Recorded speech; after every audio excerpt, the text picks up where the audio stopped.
It's Recovery This Week. I'm Damon Frank. And I'm Shauna McKenna Vick, and we're glad you're here. Yes, we are. We're glad you're here. How you doing, Shauna?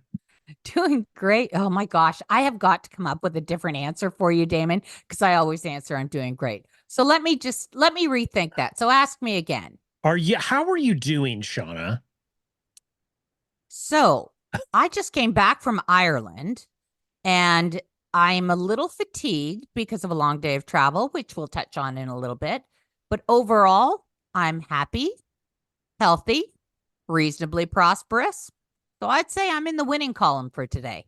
I love that. I like reasonably prosperous. That is hilarious. I love that. Well, that was Same. Zig Ziglar. Do you remember Zig Yeah, Ziglar? that's right. That's That's his right. line. Happy, healthy, and reasonably prosperous. He always I used got to a say lot that. from Zig Ziglar actually in early Oh, me recovery. I too. like Zig. I think all that stuff. We're gonna do another whole thing on that because I like that whole stuff. I think it's really good. Just to give people a snapshot, it's the week of May 20th. I can't believe, Hmm. wow, like it's going fast. And I know you've had a crazy week. We're gonna get into the recap of your whole sober travel thing you did. And I've had a Yes. crazy business week and just been running. And we finally had a chance to be able to get together for a half an hour and record this. So we're Yeah, so right glad under that, the yeah, wire. It's 3 right p.m. under the here wire, right? Friday, right under the wire. But we made a commitment to each other that we would do this every single week. And so far, 3 weeks in a row, even with travel, and we are doing it. So We I are. love that we're living up to our commitment because, And that's part of it. mhm. Just It doing is is part showing of it up. because before I flaked out on things. When I wasn't living a strong, recovered life, I flaked out on things and let commitments go by. But that's not who I am today and how I show up in life. So I love that we are sticking to our commitment no matter what. No And matter what. Exactly. Let's dive into this because I know, like, we were talking about our weeks just real quickly before we hit record yeah, here, and you had kind of a different crazy week. I had a crazy week, but the things that came up in recovery, we were talking about being overwhelmed, no big deals when things don't go as planned. And I mhm. know you kind of had a when things don't go as planned end of your trip. Oh, yes. Yes. So when things don't go as planned. So my trip went off beautifully. The women loved Ireland. We were exposed to so many great things. We stayed in yurts and eco lodges and really we really were close to nature and just absorbing all of that. So it was restful and relaxing. I took 2 days at the end to stay at my dad's house where my dad grew up in Ireland, and just 2 days to sit by my fire to reflect on the couple of on the week and a half that we were there, and to recharge, because I think it's really important. It was a work thing for me. I planned and executed this week and a half alcohol free adventure. I drove on the opposite side of the road, a big huge van, manual stick with my left hand. And so it's really important, Damon, that yes, we have these crazy lives, or we have very full lives, and we tend to go and put more and more on. So like when I hear you say, "Oh, I'm overwhelmed," I'm like, "Damon, last week you had a crazy week." But we get to do this, right? We choose to have these kinds of experiences. The ones I don't choose to have are the days like yesterday. So I got up at 2 a.m. Irish time so I could finish packing, clean the house, make sure everything was good to leave to get to Dublin on time, and got there plenty of time, returned the rental car. And I, checked in, forgot that the flight back is 8.5 hours. I flew through Mm. Atlanta. I was like, oh my gosh. And it's a daytime flight. So it's not like you're sleeping for half of it. I did try to nap, didn't work out so well, but landed in Atlanta, changed, went to my other plane, no problem. And then there was a delay. And we waited for the first officer, and he was going to be there in 15 minutes. And then in 20 minutes, we were on that plane on the runway in Atlanta for an hour and a half. I'd already been up since 9 p.m. Eastern time, and it was coming up on 6 p.m. Eastern time. And so we sat, and then we arrived to Raleigh. We arrived to Raleigh and we sat there because they didn't have a gate for us because we'd been late. We sat there for another half an hour. Then I got off, and all the bags come off. My bags aren't there. My husband was waiting for me, in the cell phone lot. And I said, my bags aren't here. Let me go check. Oh, no, they put my bags on a different flight from Atlanta to Raleigh. So it was another hour. I was exhausted. I'd been up almost 24 hours straight.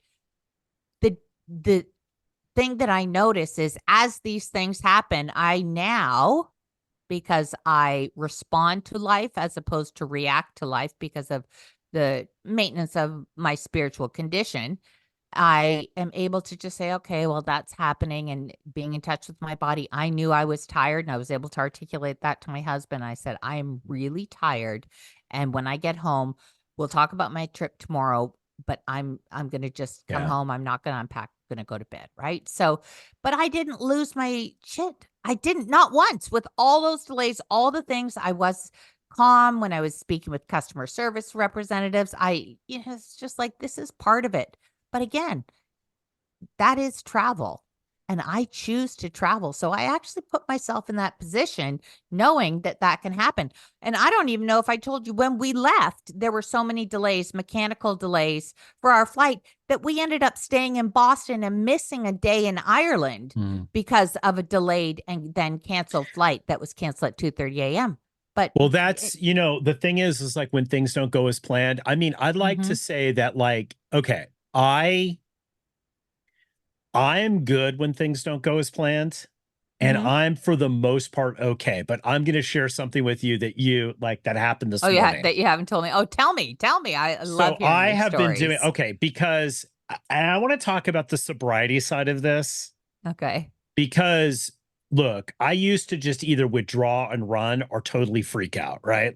And so over the years I got better, and then I had anxiety, and and not that I don't have anxiety anymore. It's just much better. I don't have it to the same degree, right?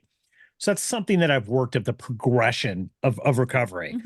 But there are times, and I'm just gonna cop to it. This morning, I I've been pulling several like very, very late nights, working huge 18-hour days, because Shauna, I run businesses and we've got a lot of stuff together. So I always constantly have stuff going on, and I'm always a little sometimes unrealistic about my time, but I always still come through, right? So it was one of these where I was out of the office. You mean unrealistic on your deliverables so that your No, I time? always get the deliverable, but like how much time it's going to take me or what I actually can do in a day, right? Okay. Yeah, right. And what those 18 hours afford you. Yeah, I'm like not a superhero. Like I've realized, like I'm close, but I'm not there, right? But oh gosh, I'm shattered. I thought you were. Well, at the end of the week, I'm tired, and I have a Yeah, ton of stuff that's due today, right? I know we got to do the show. There's all this other kind of stuff going on. My dogs are going crazy. They run in behind the house. We have this little patio area that's enclosed. All for 2 days, they're doing that. For a day, they're doing it. Okay. So I walk out, I open this drawer, and there's two baby possums in it. Yeah. Chaos ensues because my dogs want to, of course, eat every possum that's right. Oh, yeah, So of course. we're trying to lock them up, trying to get everything going. The baby possums run underneath the couch that we've got in there. I have to flip it over, cut the lining out of the couch. Now, meanwhile, I've got emails. Oh, yeah. I've got emails and texts coming in. I've got a meeting I've got to go to, right? Like there's chaos. People are like screaming, oh my God, what are we going to and the whole thing. And I for a second, I kind of lost my shit. I'm gonna be honest. I was just like, yeah, that's okay. I still lose it. Though, I just didn't lose it yesterday. Damon, I'm not perfect. Okay. So no, I know, go ahead. I love that you're line saying yes. For me. Oh, yeah. And I think the two baby possums and the dog eating them again, because we've already gone through this before, and all the deliverables, I freak out and then I'm fine. I move ahead. I don't carry it with me, what I'm saying, like I used to. You know what I mean? Okay.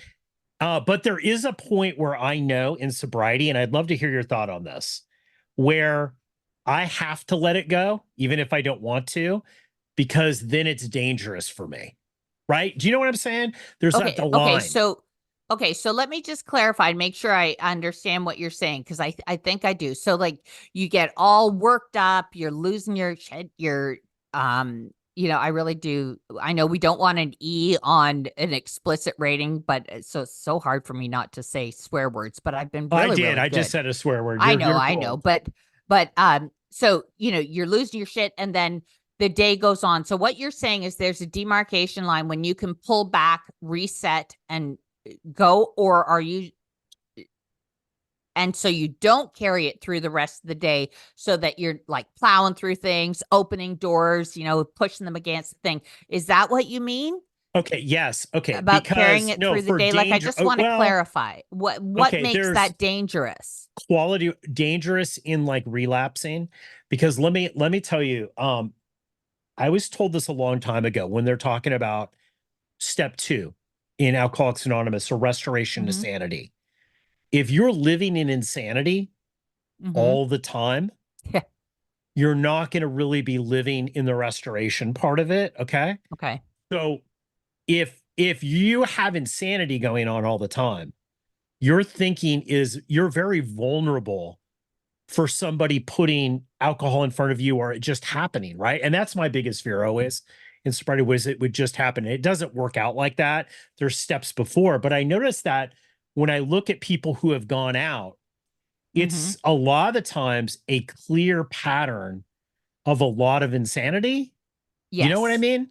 Yes. Yes. I know exactly what you mean.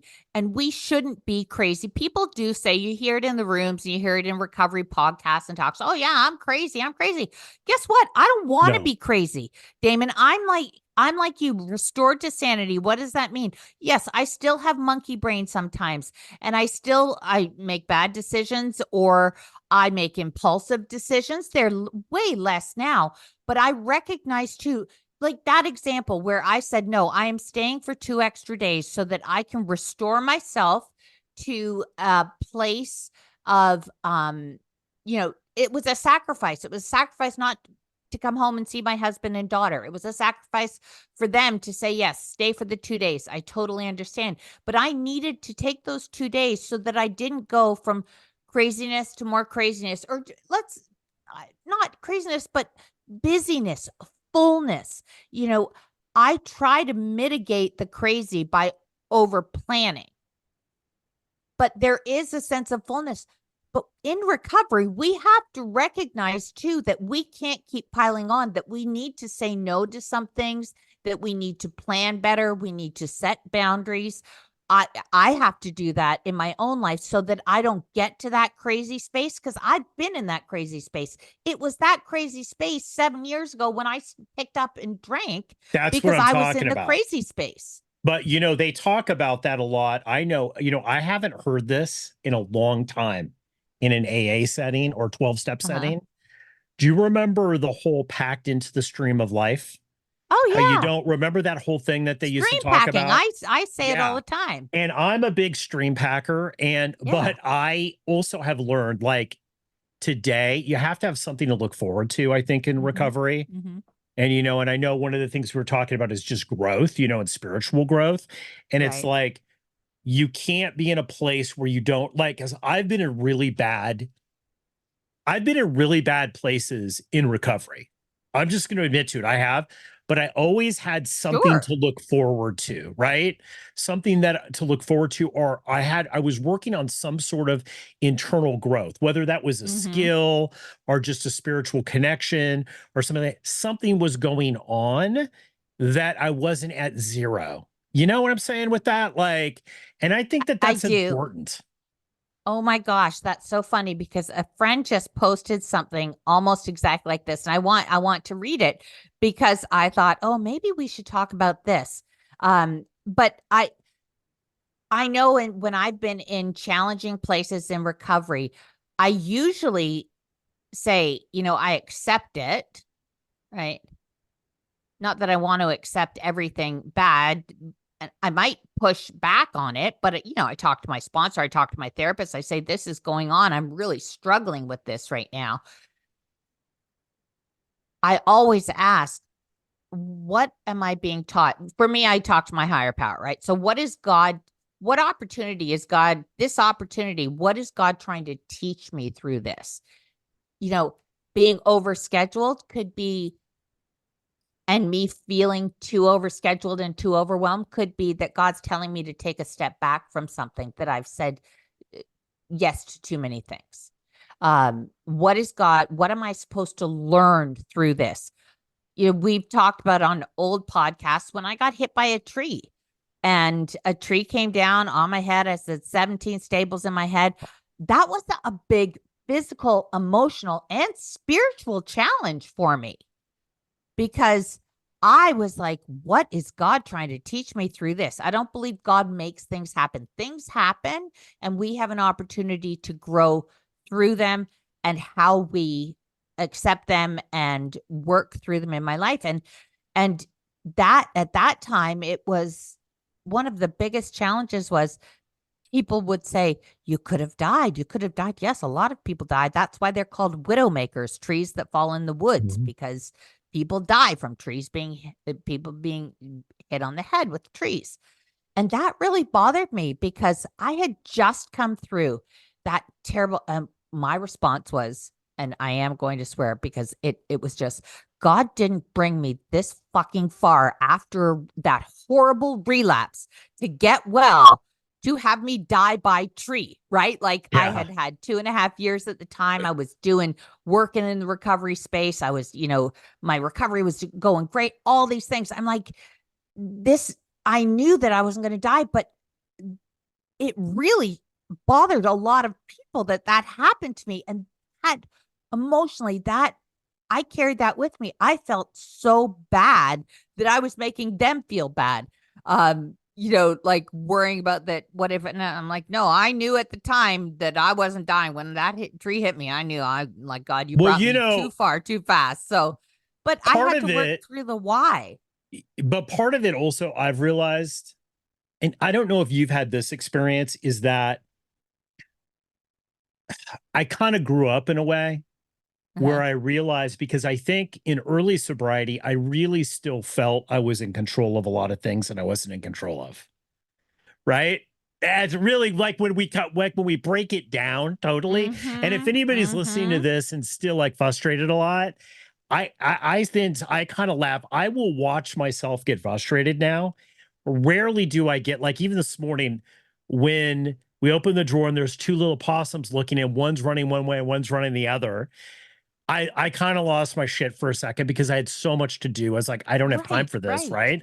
But then I kind of look at myself and I kind of laugh at myself because I realize, look, there are no big deals. I'm not in control of this. This isn't like I can just do the best I can in this moment. And that's where excellence comes from, by the way, is doing the best you can with the cards you're dealt, not getting dealt the best cards. And I think that was my illusion, that I thought it was about being in sobriety, being dealt the best cards. It wasn't. It was about doing the best with the cards I was given. And it's growing up a little bit, I think, and maturing to the fact that, hey man, this isn't all under my control. Right. Right. And so part of what my growth was from the tree thing, when I really sat down, I had a lot of plans. I was making a lot of plans. Shauna was making a lot of plans, not seeking God's will for my life. I was really bumping up against the flow of life, not surrender. I was going to do this and this and this and this. And I mean, major life plans, right? Like there were challenges in my marriage at the time and those kind of things. And I was doing all of this stuff. And what I came to, because when you have a traumatic brain injury, you have to sit in the dark for a couple weeks. And I spent a lot of time in prayer and meditation. What came to me was, and God didn't say it out loud, but this is what I felt. Shauna, you were moving so fast, I had to hit you with the tree so you'd slow down and listen and seek my will for your life. And that's what I had to learn. Like those are the learnings of things. And sometimes, Damon, we can get really overwhelmed because we are trying to run the show. Yes. And that is really it at the end of the day. Although it masquerades as if, and this is where I think recovery is brilliant, as far as just knowing the bigger picture. A lot of the times I find that spiritual lesson that you're just talking about is hid in the frustration of people, places, and things not doing what I want them to do. Right. And a lot of the times, because I have a strong will, and that's not a Mhm. bad thing, and I have No. somebody who will execute and get it done. The thing is that sometimes I've realized that these are signs. Hey, it's not necessarily going smooth. That's okay. Not everything has to go smooth. Mhm. That's worth doing. Correct. But sometimes there are roadblocks because you have to slow down and wait for other Yes. information or Yes. wait for more understanding. And I would spend a lot of time getting upset about that. Right. Um, and it's such a waste of time. It is a waste of time. You just got to pivot. You have to say, okay, roadblock here. What do I take from this? Pivot. What is in my control right now? What can I control right now? What can I execute on? What can I do? And guess what? It might be to sit and rest. Do you ever think about that? We associate excellence with productivity and getting things done. Sitting and resting and restoring is as important as being highly productive. Because if your body hasn't been had a chance to rejuvenate and rest your physical body, you don't have anything left or any ability left to actually execute and get things done. You need to invest time in resting the physical body, the emotional, the spiritual, and rejuvenate, rest, and restore.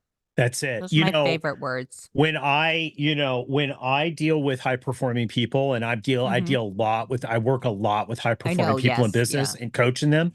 When I deal with high same. performing people, a lot of the discussion is how can I execute better? How can I be faster? How can I be more efficient? How can I be better? And I love that pursuit. I really do. But one Sure. of the things I realized about 5 years ago is somebody told me, he said, you know what, Damon, even if you win the rat race, you're still a rat. Yeah. And that was big for me because I realized it was like, you know what? It's not all about executing at a high level. It's also about enjoying your life. And like one of the goals I've had, my main resolution, and I had to remember this every year now for the last several years is how am I going to have some fun in my life? How am I going to Mhm. have fun in my life? Because life isn't just one big deliverable, No. you know? And how are you? You have been working at a breakneck speed for as long as we've been working together. That's like 2.5 years. What is coming up now, Damon? When are you going to schedule some time, even an afternoon, for just R and I R do triple that. R's? I Okay. do that. Well, I I do you that. never Yeah. share that part with us. I So don't. And that's why I'm sharing it now because I think a lot of people live in sobriety, honestly, Shauna. And I know we don't want to go too far down the rabbit hole with this because we packed in a lot here, but a lot of people live in sobriety in they're sober, they're even emotionally sober, they're doing the mhm, work or they've done the work. They're sure. constantly they're doing it, they're living productive lives, but not necessarily enjoying it. And I've been there. I got to admit, like, some of the times in my sobriety, people would look at it and go, man, like not many people could have accomplished more. Like literally, Mhm. I've been there, right? But I know you accomplish a ton. but at You the make me same time, exhausted. was I happy necessarily? No, I wasn't. I didn't Right. enjoy it as much as I should have enjoyed it. So now I do. I try to keep that in mind. It's like, you know what? Like I always keep it's like, it's not about winning the rat race. It's about not being a rat. It's about getting off Right. the wheel of that, right? Yeah. Because I don't think that's what God's calling us to be is to be, yes, high performing, high achieving, taking action, using the gifts that we have, Yes. right? And serving others. So, like when I live with someone for 10 days or 2 weeks or a month, I'm exhausted after and I have to regroup. I could easily go to another engagement back to back, but I wouldn't be any good to them. But I would, from a financial perspective, it's lucrative to do engagements back to back to back, but it's not smart for me, for the client, for the next client, because I have to be fully whole when I'm there. And it does take a lot out of you when you're a sober companion and living with someone 24/7. So You're right. We have packed in a lot. I'm glad to hear you do enjoy life and you do take some time to rest and recover. I want to just go back to something you said about the high performance people that you coach. My own feeling is that if you build in that restorative time, you will actually Yeah. perform at a higher rate in a shorter period of time. True. True. And That's just my own opinion. I'm not a doctor, as I've said no, before. I a just play one hundred on TV. percent. No, I'm with you 100%. And that's why I know when we were both talking, I wanted to bring this up because, you know, a lot of people have this issue. A Mhm. lot of people, a lot of times we talk about in recovery how to get sober or how to do all this, but really the danger becomes, I know for me, see, like, this for a fact, when you work with people who are wet that haven't really gotten in yet to recovery, Mhm. they're making the attempt or they're struggling with the attempt. Um, you have to be really on top of your game in order to Sure. have that barrier, right? Mhm. So that you have to be in tune with what you're thinking. And I think when I can't check in with that higher power Wi-Fi, when I struggle, and I noticed today I struggled in the morning because I always do that in the morning. It was a struggle to Right. do that. That's a sign, that's a direct sign for me. Okay, I need to slow down to a Mhm. point in which I can connect first because if I can't connect, I have no barrier. I have no protection Right. because then I'm living in insanity and the next thing, the next thing, the next thing. And that's when things happen. And it might not be drinking, it just might be making bad decisions, saying things you don't want to, right? Like, Mhm. Yeah, reacting, not responding. And we've exactly. talked about this before, setting up a daily routine, how to put that protective barrier, how to check into the Wi-Fi, how to log in, how to, download some stuff. And I refuse to spend a day like I'm so afraid that my day will be absolute crap if I don't do it that I haven't not done it in, I don't know, 4 years straight, spend at least 30 minutes to an hour in prayer or meditation, or an hour and a half or 2 hours. When I had that thing in my head, I started to heal your brain longer in meditation, right? And I'm so afraid to not to just go on.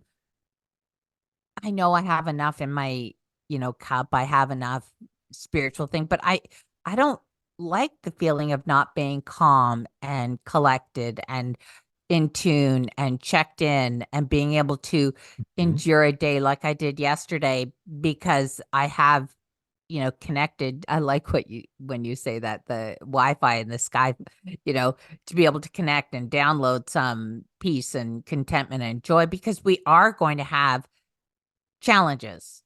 That's just life. Things just happen. So I know we were going to get on to something else today, but we don't have time because Yeah, the we're gonna check-in, have to but do this it was next really week. important. We'll do it next week. But I think it it's a good segue from where we're going today because here we're talking about, you know, yes, that check-in in the morning or that morning routine or that spending time with the higher power or the universe or whatever it is that you call God can get a little dry or boring too. So, how do we continue to grow and expand that spiritual experience? And that's something we're going to talk about next week is growing and expanding the spiritual experience so it doesn't get stale, so it doesn't get dry. So, you can go through dry periods where you put in the effort and you don't feel like, don't feel like God's present within you or that you're hearing God's word or, and sometimes you go through the motions and that's okay. I've had plenty. Do you know that Mother Teresa was in the desert for like Yeah, 20 years where she didn't yeah. feel God's presence at all? And she just kept doing what she knew she was called to do because it was obvious what God was calling her to do, but she didn't have that feeling or that sensation of God. Um, in fact, that is my latest next thing, and I'll talk about it next week, is biospirituality and feeling the presence of God within. I've just been exposed to it, so I haven't taken the course or anything on it, but I'll share a bit more about that You next know week what? and just, Let's talk about like next week. I want to get into that what's called biospirituality. yeah, biospirituality. Okay, we're going to get into that next week because I'm also going to look into it too as well. So next week Okay. you'll see everybody will see our progress in the biospirituality and see what that Oh, is. now it's a competition. I'm What are kidding. you working on this week in recovery? Like as you go into next week, what are you going to be focusing on? So because I was away for 2.5 weeks on this, and then I had client engagements prior to that, and I have client engagements coming up, it's time to get down to the work, the business work. You know, that's part of my recovery is fulfilling my obligations for the work that I do. So I'm really excited. I'll be doing some more content creation and using some of our things. And but you asked me what I was doing for recovery. I was thinking what I'll do for recovery is my regular maintenance of my Yeah. spiritual condition, which is my prayer and meditation. I go to a meeting almost every single day. And I'll be working with my sponsees. And then I have clients that I work with, coaching clients that I work with who are Yeah. in early recovery. So yeah, my life is all recovery Love and it. I'm Love it. grateful for it. Well, I'm going to be, I'm in the process What of are you doing? I'm plugging into a new 12-step group, Oh, pre-pandemic. okay. The pandemic kind of wiped out my whole group, my Yeah. physical meeting group. So I've been doing a lot of research on that and reaching out to people, which I hate doing, finding out where they're going. And I've got kind of that list of the new meetings Good. I want to go to.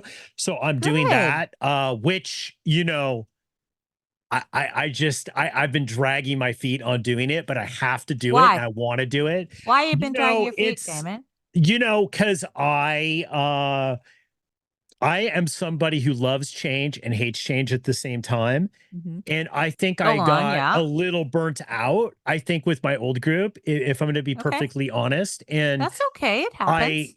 I was very involved and I think I needed to set more boundaries. So it's like, how do I do a group now, go into a group and be a participant, a good participant?